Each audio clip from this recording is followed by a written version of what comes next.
رہی سب سے پہلے میں میڈیا کے دوستوں کا شکریہ ادا کرتا ہوں کہ وہ ہماری دعوت پر یہاں تشریف لائے۔ آج کی پریس کانفرنس اپنی اہمیت کے اعتبار سے بہت اہم ہے کہ آج امیر جماعت اسلامی محترم جناب سینیٹر سراج الحق صاحب نے نیشنل ایسوسی ایشن فار ایجوکیشن پاکستان، جس کو اختصار کے ساتھ ہم نافے کہتے ہیں، اس کا ایک اجلاس تھا جس میں پرائیویٹ سکولز کی تمام ایسوسی ایشن جو ہیں ان کے عہدیداران نے شرکت کی۔ کیونکہ یہ بڑا ایشو چل رہا ہے، یہ پورے کا پورا جو کرونا وبا کا معاملہ ہے، اس پہ سارے ایشو پر تفصیلی گفتگو ہوئی۔ اور آج کی اس پریس کانفرنس میں ہمارے ساتھ موجود ہیں ڈائریکٹر نافع پاکستان جناب ہدایت خان صاحب، اور آپ سے مخاطب ہوں گے امیر جماعت اسلامی سینیٹر سراج الحق صاحب۔ میں ان سے گزارش کروں گا کہ وہ آج کے اجلاس کے حوالے سے اور اس ایشو کے حوالے سے پوری قوم کی بھی رہنمائی کریں، اور آئندہ کا جو لاہ عمل ہے جماعت اسلامی اس حوالے سے کیا پالیسی رکھتی ہے وہ آپ سے مخاطب ہوں اور آگاہ فرمائیں۔ محترم جناب سینیٹر سراج الحق صاحب۔ آپ تینوں میں سے ایک نے اٹھنا ہے، اگلے فاصلہ رکھے، اچھا ہے، مائنڈ نہ کرے۔ اظہر حسین صاحب نے قربانی دی، بہت شکریہ۔ پریشان تو نہیں ہوئے؟ اظہر حسین صاحب خفا خو نہ شوئے؟ ہاں، سٹیج پر بھی فاصلہ ہے۔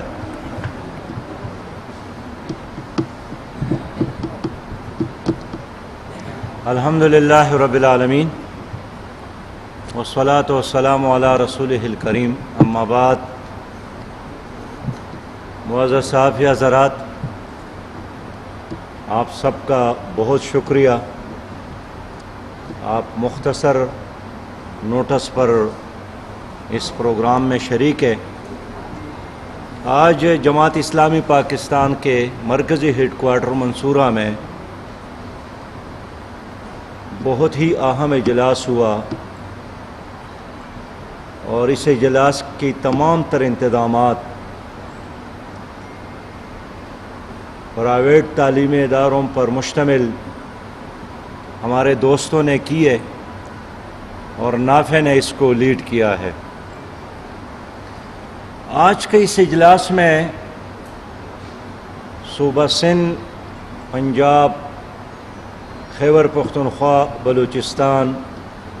اور کشمیر کے تعلیمی اداروں سے تعلق رکھنے والے پرنسپل حضرات اور تعلیمی اداروں کے مالکان اور ان کے نمائندگان نے شرکت کی۔ آپ جانتے ہیں کہ کرونا وائرس کی وجہ سے ساری دنیا میں تعلیمی ادارے متاثر ہو گئے ہیں، لیکن 4 مہینوں کے دوران کئی ممالک میں دوبارہ تعلیمی ادارے کھل گئے ہیں۔ پاکستان میں 27 فروری سے تعلیمی ادارے بند ہونا شروع ہو گئے، اور اب جون کا مہینہ شروع ہوا ہے، اور اس وقت سرکاری تعلیمی اداروں کے علاوہ 2 لاکھ سے زیادہ نجی تعلیمی ادارے بھی بند ہیں، جس میں 2.5 کروڑ سے زیادہ بچے زیر تعلیم ہیں۔ تمام دینی مدارس بھی بند ہیں، جس میں 31 لاکھ سے زیادہ بچے زیر تعلیم ہیں، اور اب تک حکومت تعلیمی عمل کی بحالی کے حوالے سے کوئی پروگرام نہیں دے سکی۔ اب المیہ یہی ہے کہ ان تعلیمی اداروں کی بندش کی وجہ سے کم از کم پرائیویٹ تعلیمی ادارے ایک دوہرے مصیبت سے دوچار ہے۔ ایک طرف کرونا وائرس، اور دوسرے طرف یہ تعلیمی ادارے طلباء سے فیس لیتی ہیں تو اساتذہ کو تنخواہیں دیتی ہیں، اسکول کا کرایہ ادا کرتی ہیں، یوٹیلیٹی بلز ادا کرتے ہیں، اور جب یہ فیسز کا سلسلہ ختم ہوا، جس طرح 4 مہینوں سے ان کو نہیں مل رہے ہیں، تو 15 لاکھ سے زیادہ اساتذہ کی تنخواہیں ہیں جو 4 مہینوں سے یہ لوگ نہیں دے سکے، اور جن عمارتوں میں انہوں نے سکولز قائم کیے ہیں ان کی کرایہ جات بھی ادا نہیں کر سکے، بجلی کا بل اور دیگر یوٹیلیٹیز بل بھی یہ ادا نہیں کر سکے،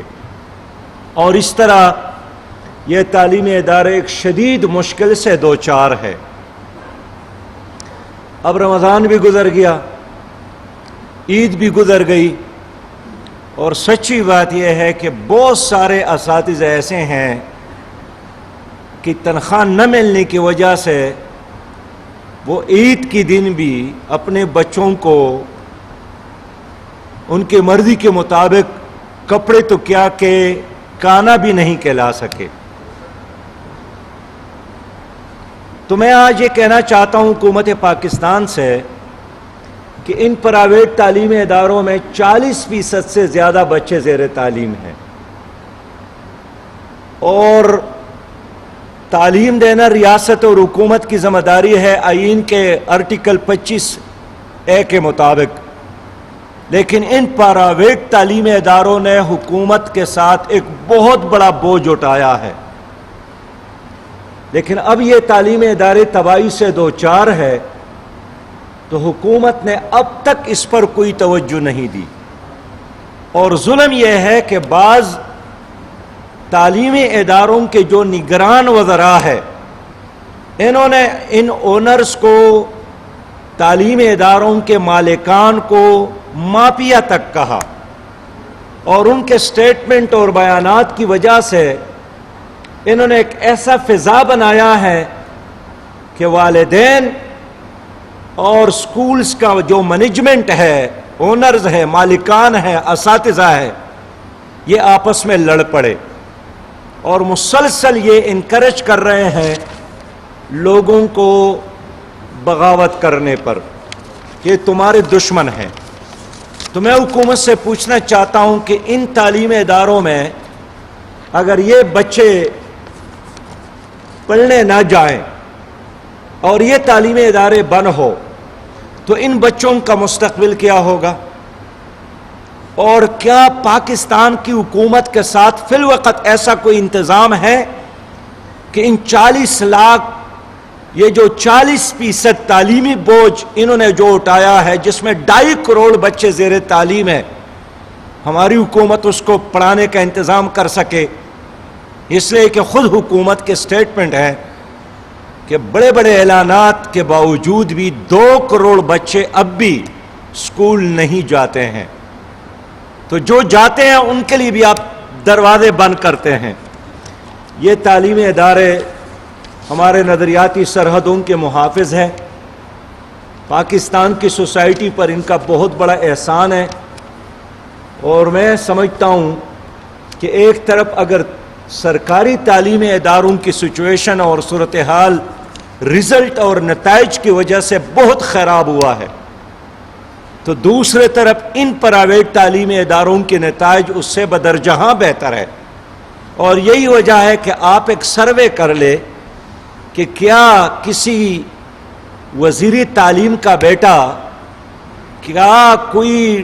ڈائریکٹر آف ایجوکیشن کا بیٹا سرکاری اسکول میں پڑھنے جاتا ہے، یا وہ بھی اپنے بچوں کو انہی تعلیمی اداروں میں بھیجتا ہے جن کو آپ پرائیویٹ تعلیمی ادارے یا نجی تعلیمی ادارے کہتے ہیں؟ لیکن اب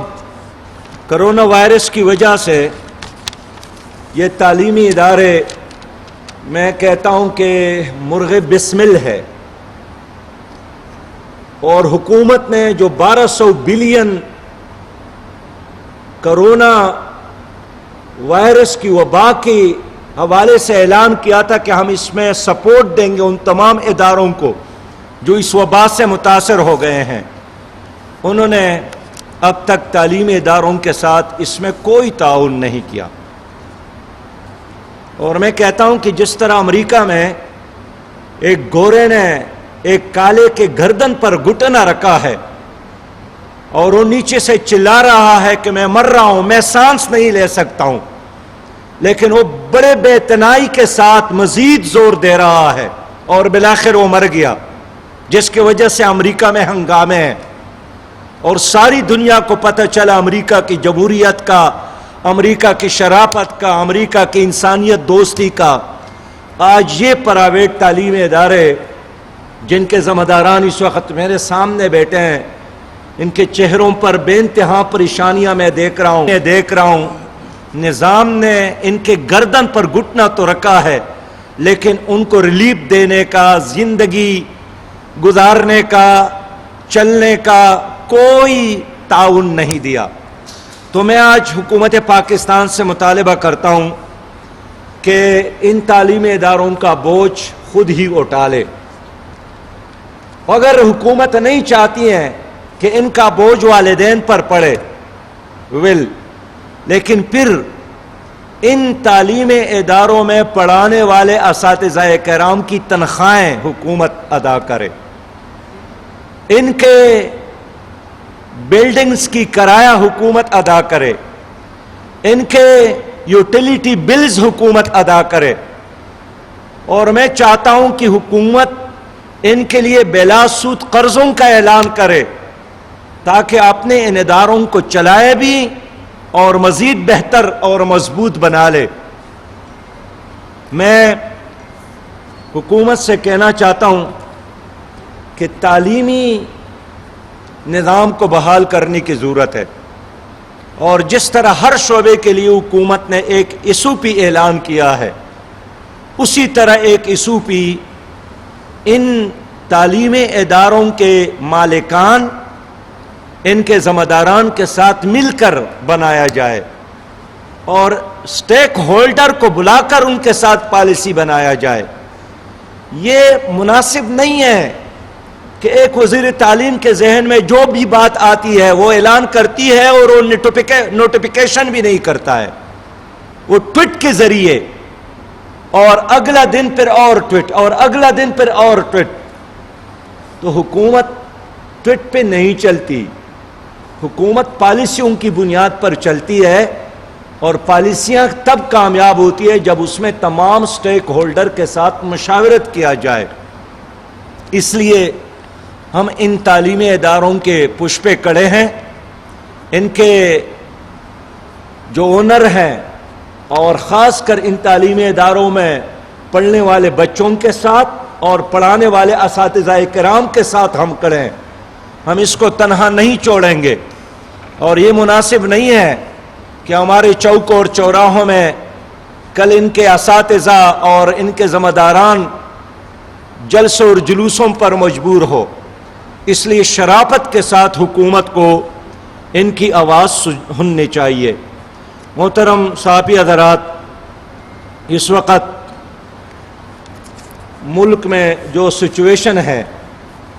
ایک طرف کرونا وائرس ہے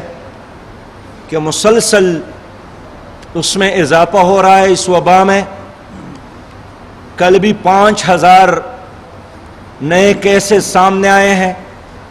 کل بھی 75 سے زیادہ لوگ شہید ہو گئے ہیں، اور میرے آج کے معلومات کے مطابق اس وقت لاہور میں کسی ہسپٹل میں ایک بیڈ بھی خالی نہیں ہے، پشاور میں ایک بیڈ بھی خالی نہیں ہے، کراچی میں کوئی بیمار ہسپٹل کا انتظامیہ لینے کے لیے تیار نہیں ہے، اور دوسرے طرف حکومت اصل ایشوز پر توجہ دینے کے بجائے چھوٹے اور غیر متعلق ایشوز میں الجھی ہوئی ہے۔ کون ذمہ دار ہے؟ ایک طرف آپ کی معیشت وینٹیلیٹر پر ہے، اور دوسرے طرف آپ نئی ایشوز کو کڑا کر کے یہی چاہتے ہیں کہ اصل مسائل سے لوگوں کی توجہ ہٹا دے۔ میں حکومت سے کہنا چاہتا ہوں کہ اپنی ذمہ داری پوری کرے، اور اس وقت ہمارے ملک میں بلکہ پورا ملک ICU میں ہے،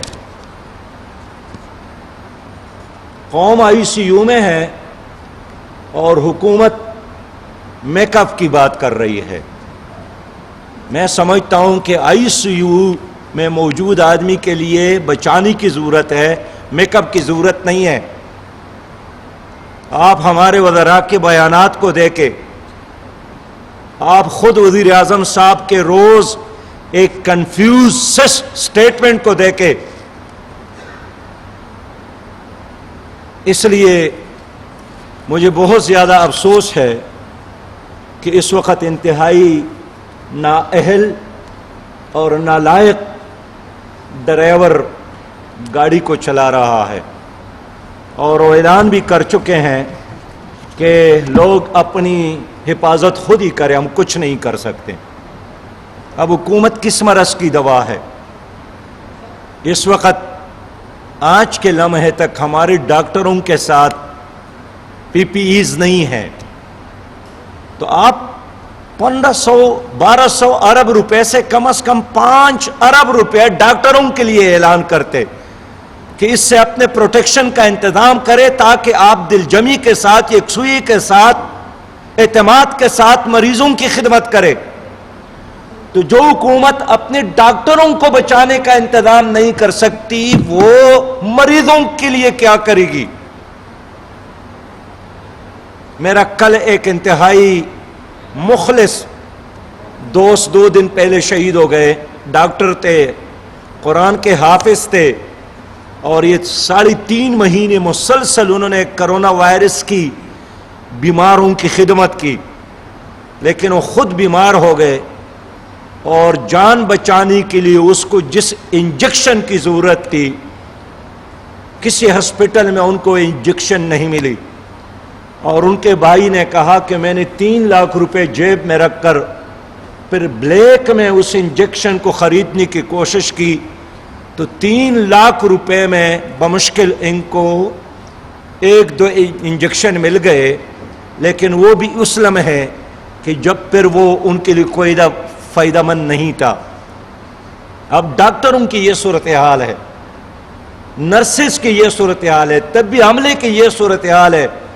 اور سچی بات یہ ہے کہ میں روز سینکڑوں ٹیلی فون سنتا ہوں، اور لوگ بھی بسی کا اظہار کرتے ہیں کہ آپ ہمیں بتائیں، اس وقت ہمارے بیمار کو آکسیجن کی ضرورت ہے، وہ آکسیجن نہیں ملتا ہے، وینٹیلیٹر کی ضرورت ہے، وینٹیلیٹر نہیں ہے، اگر وینٹیلیٹر ہے تو وینٹیلیٹر کو استعمال کرنے والا، لگانے والا، چلانے والا عملہ نہیں ہے۔ ایسے حالات میں میں حکومت سے یہی کہنا چاہتا ہوں کہ نان ایشوز کی بجائے اصل ایشوز پر توجہ دے، اور یہ لڑنے کا وقت نہیں ہے، قوم کو اس دلدل سے نکالنے کا وقت ہے۔ یہ جو لوگ مر رہے ہیں، روز مر رہے ہیں، یہ آپ کے پاکستانی ہیں۔ اوورسیز پاکستانی کا مسئلہ بہت زیادہ سنگین ہے۔ آج کے دن بھی سعودی عرب کے حجروں میں لاکھوں لوگ موجود ہیں، 1,30,000 لوگوں نے اپلائی کی ہے لانے کے لیے، لیکن 800 ریال کا ٹکٹ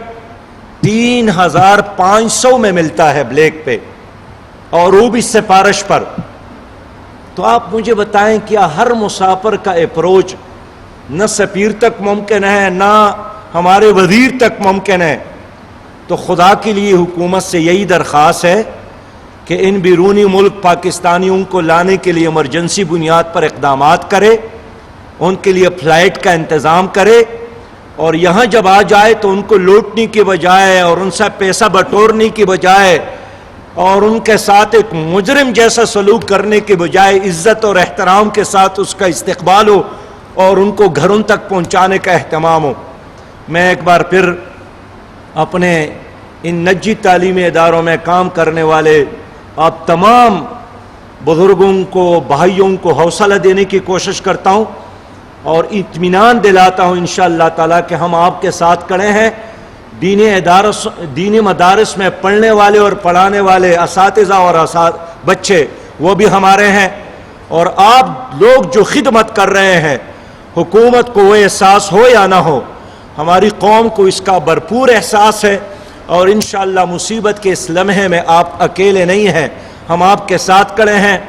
ہمارے جتنے بھی نمائندگان ہیں، وہ خیبر میں ہیں، وہ سندھ میں ہیں، وہ سینٹ میں ہیں، وہ قومی اسمبلی میں ہے، وہ کہیں بھی ہیں،